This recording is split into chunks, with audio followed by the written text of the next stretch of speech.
let me just get right into this. And I'm going to try to make this as practical as I can. It's not going to be your classic keynote. I'm just going to share high-level stuff, but I want to get into the real doing, into giving you real tools to make transfer happen. So when we at the Institute talk about transfer, and I think it was shared before in some of the goodwill messages, we speak about really ensuring that whatever someone learns, it doesn't matter whether it's e-learning, whether it's face-to-face, whether it's micro-learning, mobile learning, a conference, people learn knowledge and skills. They acquire something new.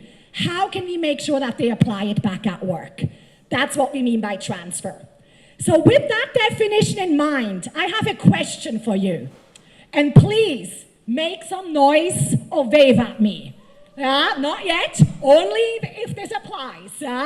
If you say transfer is important to you and important to your clients, please make some noise and wave at me. Okay. So I'm happy that it seems that it is important to pretty much all of you, because if not, I'd be wondering why you're here, because the entire conference is about transfer. But now, let me ask you another question. Again, feel free to make noise or wave at me once we get this back, but I know the slide, what it was supposed to say, is depending on how well you're already doing with transfer. If you say, my organization is rocking transfer, give me a route, like give me a lot of noise. If you say, we're just kind of getting started on this, we're kind of still struggling with it, then just maybe a little bit of noise. That's kind of like awkward smiles and laughters, yeah? So this is, the reality very often.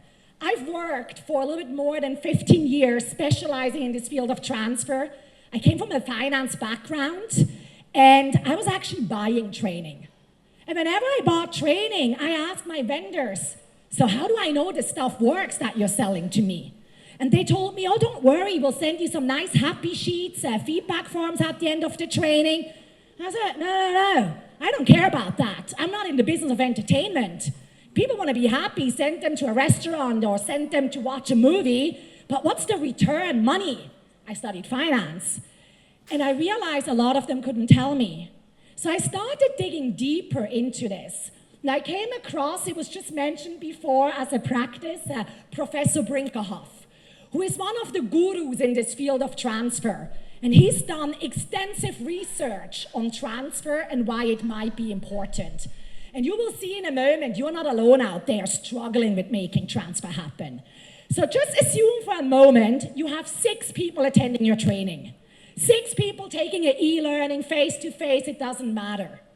How many of these 6 do you think will go back after the training and just apply what they've learned and create desired impact? Feel free to show me with your hands, fingers. How many people do you think? We have 6 in a training room. How many will go out and just apply what they've learned? Russell says 1. We get 1 there. I didn't know Nigerians are so pessimistic, but actually, no, you're realists. That's exactly what came out. In average, it's 1 person. But now comes the interesting part, the second group. Think about, of the remaining 5, how many of them actually leave motivated? Somehow you inspired them, you sparked some curiosity, and they go back to work wanting to apply what they've learned. But then they give up because they would have needed more support. How many do you think out of the remaining 5 fall into the second category? Again, feel free to show me with your hands. We got a number 4 here, we got 3s, 2, 3. It is indeed an average 4 people. And that's the ones we should talk about. We let them down. They wanted, they were motivated to go and apply, but they needed more, because training alone will never be the answer. There's always that one person that's not even gonna try, and you know what, that's okay. You're never gonna make everyone happy. Absolutely fine. But if I now put on my finance hat, you know what that means? That means 85% of wasted training. If I take 100,000 euros, That's 85,000 euros thrown out of the window. That's a lot of money, even in Switzerland. That's a lot of money. And that hurts as a finance. And so I wanted to know, does it really have to be like that? And I spoke to Professor Brinkerhoff, and he told me no. We have evidence of projects where we get to this. And I want to show you now in a short little while, like, what are some of the things that you can do to get closer to this? Maybe you won't get straight away to 85% of transfer, but maybe we can get to 50. Maybe we can get to 60. That's still better than just 15 that we had before. So that's to just kind of set the stage, but also create a little bit of a shared understanding. We're not alone out there. This is a struggle no matter which organizations I work with, and I work in government, NGOs, big corporate, small, across the globe. This is the reality unless we start to think about transfer before the training even starts. And that's kind of what this keynote is going to be about. What do we need to do even before the training starts? So, but before I'll share, just to get you a little bit involved, yeah, because I'm actually much more comfortable doing training and workshops and giving a keynote where I feel all eyes are on me. So I'm just going to give myself a 1-minute break and give you to quickly on your table discuss with each other. What do you think is really required to get to those 85%? What are the factors that we need to consider to bridge that gap from learning to applying? Just have a quick 1-minute conversation on your table.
Is there something you discussed at this table? Right, so what we talked about on this table is the importance of buy-in. Buy-in from the leadership, from the whole organization. More importantly, buy-in from the line managers and the person going on training. It must be linked to something that is important to both the line manager and the person going for training. Maybe a business result that is important to them, yeah. And that would then help you get more training transfer. So our institute has kind of dedicated its work to really doing research in this area. And our founder, about 15 years ago, dug deeper into this question. And she researched for 3 years, hundreds of research papers on the topic of transfer. There's so much out there. Transfer is probably one of the most researched topics, actually. But you know what? And this is going to be a paradox now. The transfer industry has a transfer problem itself. What that means is we've known for hundreds of years what is required to make learning stick, but no one uses that research. Now, I'm going to show you a slide that tells you why that might be. I made an attempt to summarize hundreds of years of transfer research on one slide. When you see this slide, just give me either a facial expression or any noise that kind of expresses how you feel about this.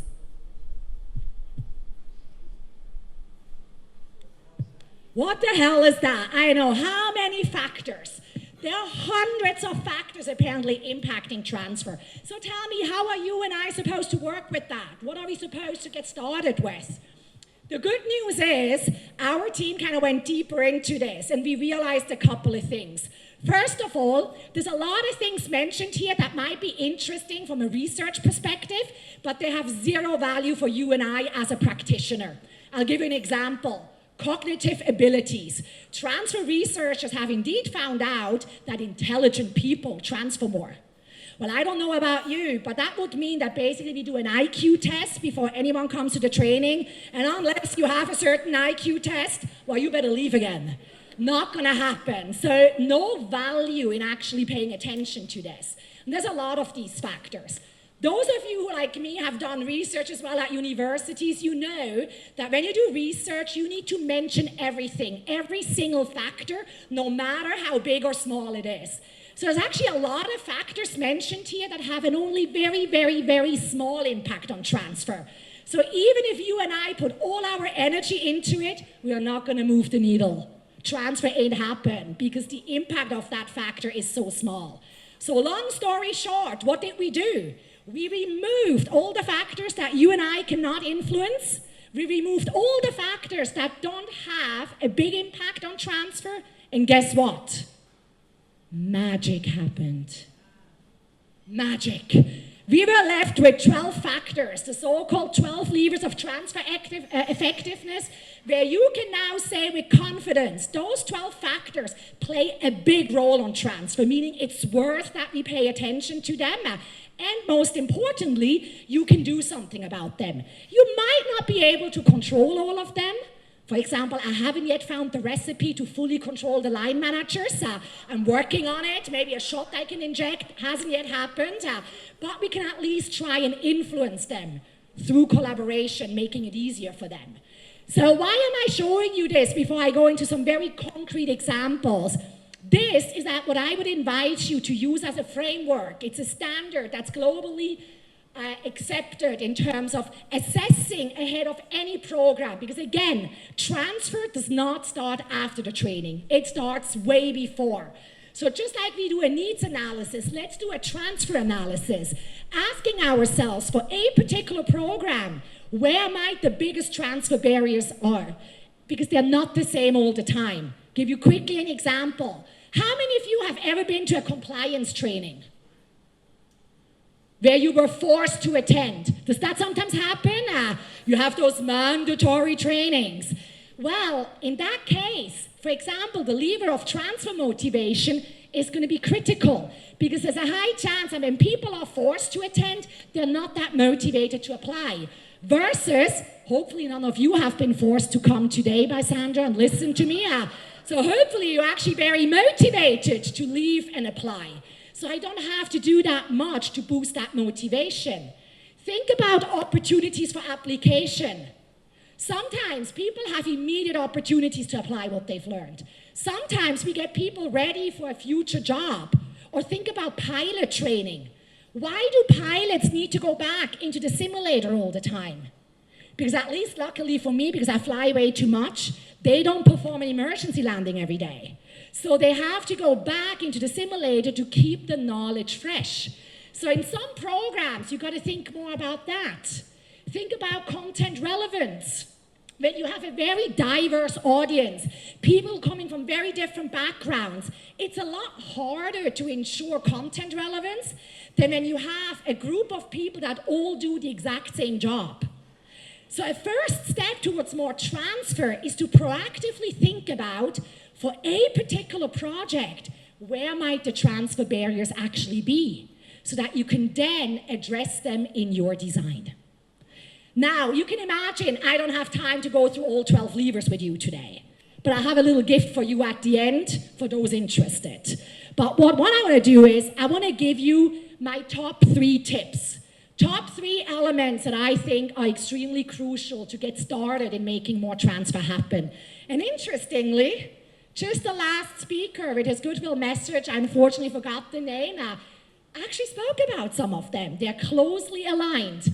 The first one is about challenging and clarifying and sharpen needs expectation. So not only saying what training, but why training, and we'll talk about that. Then it's also about identifying the key transfer barriers and making transfer a joint responsibility, bringing line managers on board, and so forth. And last but not least, we'll talk about how can we make transfer the finish line. Because there's something very often organizations do that send a very wrong signal to participants that transfer is actually not the end result that we desire. So let me go a little bit deeper into this. First one, I brought you something that I had really fun doing. Maybe some of you do some first-time manager training as well. So what I did is I went online and I researched how organizations talk about the goals of their first-time manager programs. And I brought you a selection of my most favorite goals that I found. Just have a look at them. The goals of a first-time manager training. And what is your reaction to this? So I can read it out a little bit. Increase manager skills. Developing and refining manager qualities. Discover important management instruments. Reflect and shape your own management approach. Think and act strategically. Foster emotional intelligence and adaptability to building stronger teams. What would you say on a scale from 0 to 10, with 10 being really good and 0 being really bad? How good are those goals? You give me a 2, you're gentle, yeah? But this is what I find in so many training descriptions. I look at training descriptions, I look at websites of vendors, I look at internal L&D advertising their programs, and this is how they talk.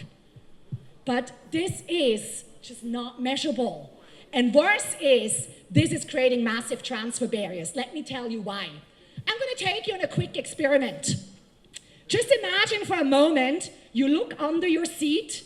There's actually nothing there. I'm just taking you on a journey. And under your seat, you find a letter. And the letter says, hey, my dear transfer friends, you've just won a trip to the sea. But please pack quickly your suitcase and run to the airport. So what do?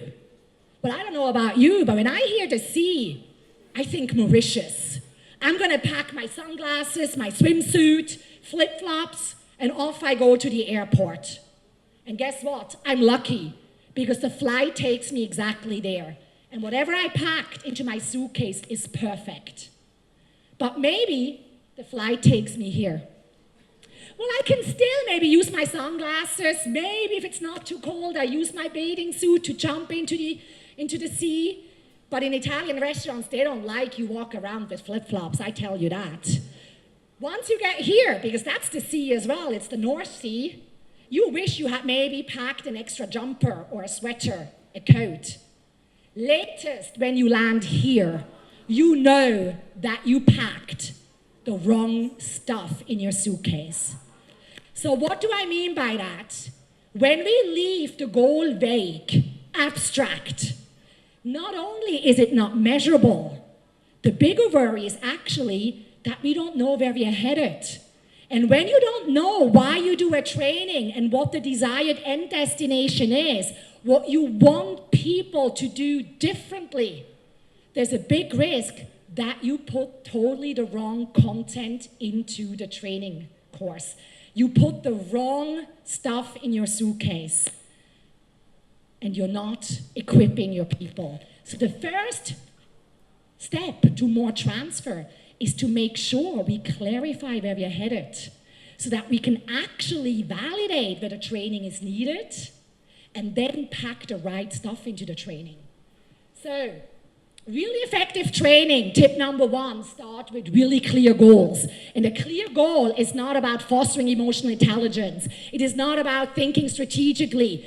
I'm pretty sure if I would ask each of you what that means, I will get a different answer from everyone. So what we want to do is, to make transfer happen, we gotta make clear transfer goals.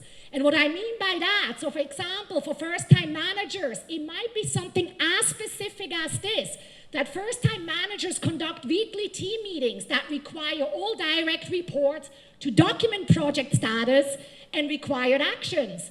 Or first-time managers use a specific feedback model, when sharing feedback with their team members. Now I can tell people what they're supposed to do afterwards. Because if I just tell them I want them to think strategically, well, they're all going to say, oh, I think strategically. I just don't have the same definition of it as you. Whereas here, it becomes measurable. I can look at how often they schedule these meetings. But again, most importantly, I'm going to now, into that program, pack very different content. It allows me to filter and not overload my training with too much content. So that's my first little tip. And then, once you've done that, you got to ask yourself one last question, and that is, why are people not yet doing this? If the answer is not about a lack of skills or knowledge, then training might not be needed. Sometimes issues are in the culture of an organization. Maybe it's a lack of systems. So we want to make sure that there's a big, big yes to the question, does the problem we want to address with training exist? Because the target group lacks knowledge and skills. Because guess what? Training, the only thing we can do with training is impart knowledge and build skills. So if the issue why people are not doing what they're supposed to do is not connected to knowledge and skills, don't do training. A lot of wasted resources in training stem from the fact that we think training is the solution to everything. We are in love with training. Me too, I love training. But you know what? You gotta be in love with the problem. You gotta really fall in love with the problem. Take the problem for a date. Take the problem out for dinner. Sleep with the problem. I mean, not literally, but stop being in love with the solution. Second one, we gotta get the buy-in. Identify key transfer barriers using the 12 levers and decide which one is maybe the most important one. And actually, that's a question for you. What do you think out of these 12, because they're not all treated the same, one of them is actually the most important one, meaning it has the biggest impact on transfer. The most important is indeed support of supervisors. Support of supervisors, meaning that the manager gives me the feeling, he encourages me to apply what I've learned, is extremely important. What did I just say? Training can impart knowledge and skills. Supervisors drive performance. They can undo everything that you just taught your people if they don't support it. So we want to think about how can we make that happen. And for that, it actually helps to understand why supervisors are not supporting. Just take a moment. Why do you think supervisors are not supporting transfer? No skills, yeah? They don't know. So much going on for them. I mean, I'm very happy I'm the CEO. Being a manager, and if any of you are a manager, you have my sympathy, yeah? And empathy and everything you want. It's a tough job. You got pressure from above, you got pressure from below. Everyone wants something from you. Now L&D as well. They want you to do their job. No, it's not. It's a joint responsibility.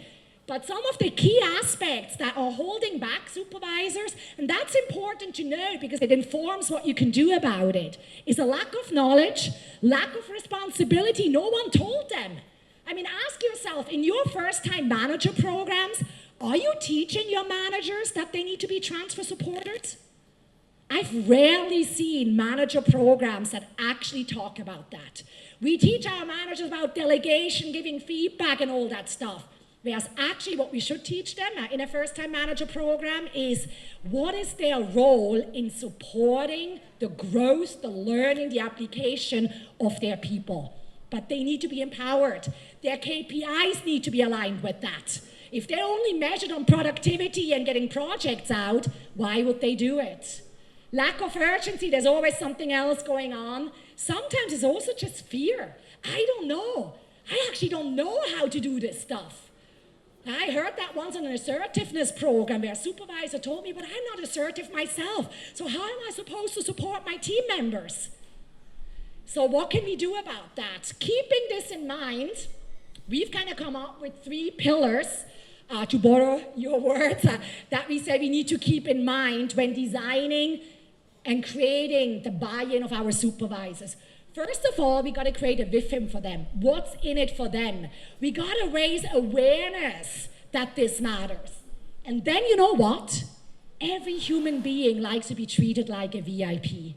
Instead of asking them to do something for you, ask yourself, what can you do for them to make their job easier. This becomes exciting because now no longer are we just designing training materials.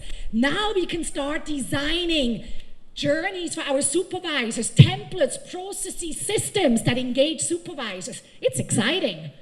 And then we gotta get to that point where the supervisors say, wow, that's easy. Research shows that even just 15 minutes before a session, training, and 15 minutes after a training works wonders. You do not need a lot of elaborate bureaucracy that adds unnecessary more work on the supervisor. Even just 15 minutes before or 15 minutes after. There's another tool I like to use, I call it 505. 5 minutes of quickly talking to your employees before the training, telling them why this is important, what you expect them to come back with. 0 stands for 0 interruptions during the training, because you probably know that feeling. Your participants keep getting calls and they need to go outside. And then 5 stands again for 5 minutes of just having a coffee chat after the training to debrief. So how do you do this? How do you create this rhythm? I want to show you something very practical. And I'm happy to send this via email to everyone, because especially the ones in the back, this might be a little bit small for you, but don't worry, I'll explain it. This is probably one of the most powerful tools we launched to get buy-in from supervisors. It's a self-check. And basically what we did is, before participants attended a training, we sent an email to their supervisors saying, hey, dear supervisor, in a couple of days, one of your team members is attending a training. Here are a couple of questions for you to see whether you are actually getting most benefit out of this investment. And then it had a series of questions, for example, like, have you communicated very clearly that you consider this training relevant and important? And they had to rate themselves on a scale from 1 to 5. Based on how they rated themselves, they got a score. And if they had a very small score, it actually told them, dear supervisor, you're about to waste a lot of money. You're about to waste a lot of resources from your team. And guess what happened? Within a few days, we had so many supervisors calling us, sending us emails saying, hey, Melanie, I did this self-check. It kind of tells me I'm wasting company money and resources. What can I do? Can you help me? What should I do to support transfer?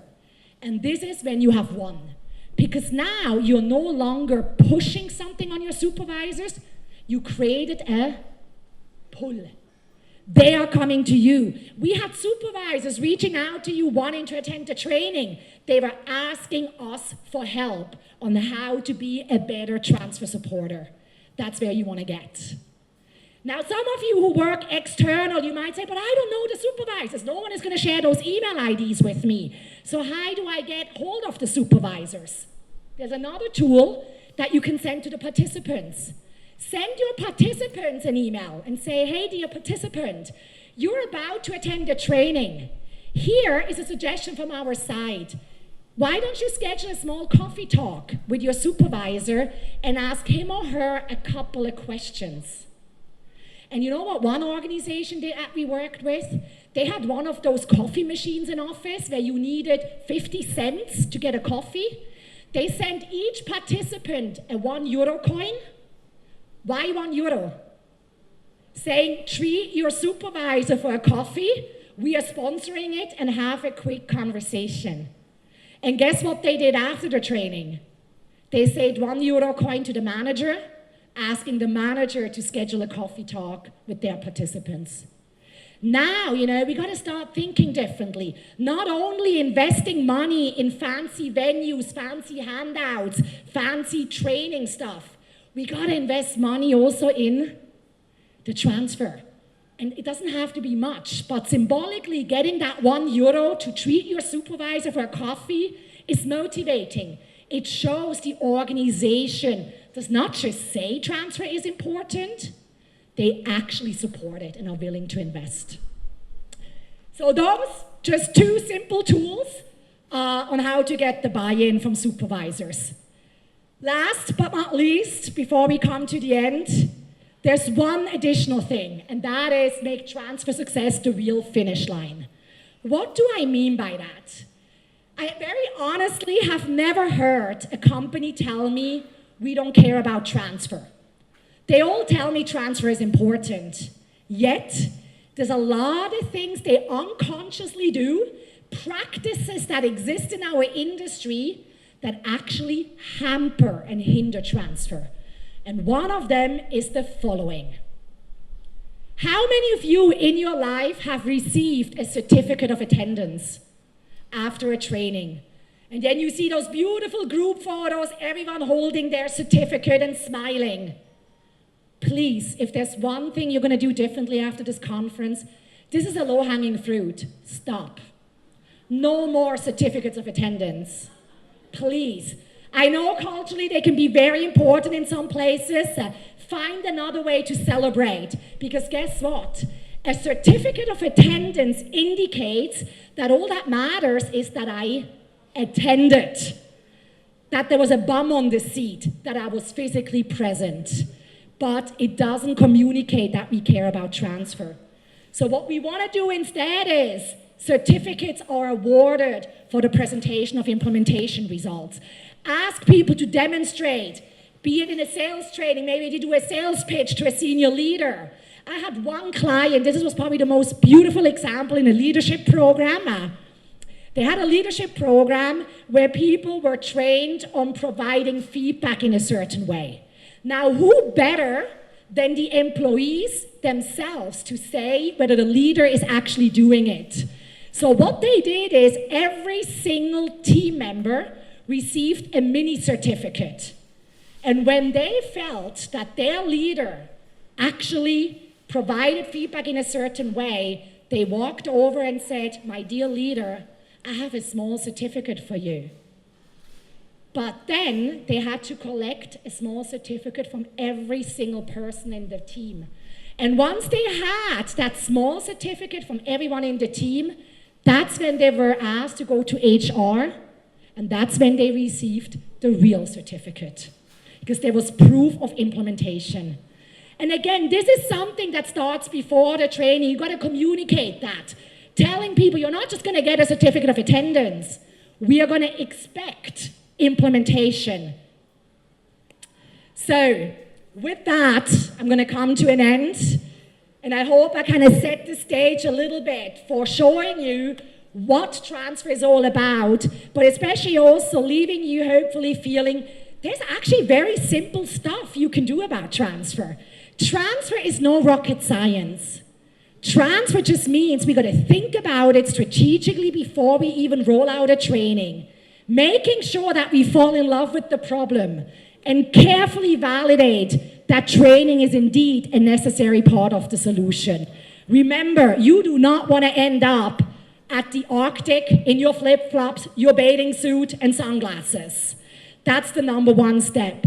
Second, you gotta expand your role as an L&D professional. Design more than training. You gotta design tools and processes that make it easy for everyone to play their part. And last but not least, please say goodbye, wave goodbye to certificates of attendance and say hello to certificates of implementation. Because with that, you're signaling to your participants that transfer is not just a buzzword, but it's a real expectation in your organization. Thank you so much, and have a wonderful conference.